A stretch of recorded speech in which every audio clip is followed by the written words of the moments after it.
Assalamu alaikum wa rahmatullahi ta'ala wa barakatu. ‘Yan uwana na faɗin duniya baki ɗaya, ina kowa da kowa fatan alkhairi. Sirrin neman jama'a, sirrin neman jama'a. Wato wanda yake so Allah ya tara mishi jama'a gabas, yamma, kudu, arewa, ta ko ina ai ta neman sa.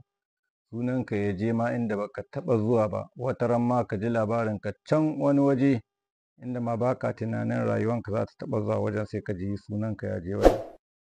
To kuma gashi sirri ne mai sauƙi. Wato ana neman sabulun salo, sabulun salo na sha. Akwai tokan sha, ainihi tokan sha na sabulun salo wanda ana shan shi. Akwai kuma wanda ana wanka da shi, to ba wanda ake wankan ba, wannan wanda ake sha yana maganin dattin ciki. To wannan sabulun salon shi za a nema. Tokan sha kenan, ana kiran shi tokan sha, ana kira shi da sabulun salo. Idan ka same shi na ainihinsa, to sai ka ɗan samu da yawa. In ka same shi da yawa, za ka samu ganyen yaɗiya, za ka ƙirga ƙwara 200 da guda ɗaya, sai ka shanya shi ya bushe, sai ka dake shi yayi gari, sai ka zuba shi cikin wannan sabulun salo ɗin na sha, sai ka cakuɗa shi. In ka cakuɗa shi, sai ka ɗan mai da shi sabulun wanka haka, ka samu waje ka zuba shi. Yawwa, to shi kenan. Sai in ka zuba shi cikin wannan wajen, sai ka zauna ka karanta masa ya jami'un nas, ya jami'un nas, ya jami'un nas, ya jami'un nas 102. Ya jami'un nas kana tofawa, ya jami'un nas kana tofawa, ya jami'un nas kana tofawa 102. To in ka yi haka, sabulu ya haɗu. Za ka ci gaba da yin wanka da shi, amma wankan fa ka yi a hankali. In ka ɗan fara yin wanka da shi, musamman a ce ka shirya wa jama'a, domin kar ka nemi mutane su zo kuma baka shirya musu ba, ka rinƙa samun matsala da su, domin ka san yadda rayuwa yake. Duk wanda ya zo maka da damuwa ko kuma ya zo maka don ku yi wasu abubuwa da shi na ci gaba, idan baka ba shi hankali ba, sai ya ce ka wulaƙanta shi. To ya zama ka shirya wa jama'a, kuma za ka biya musu buƙatunsu. Za ka yi wanka da shi na kwana 3 sai ka dakatar.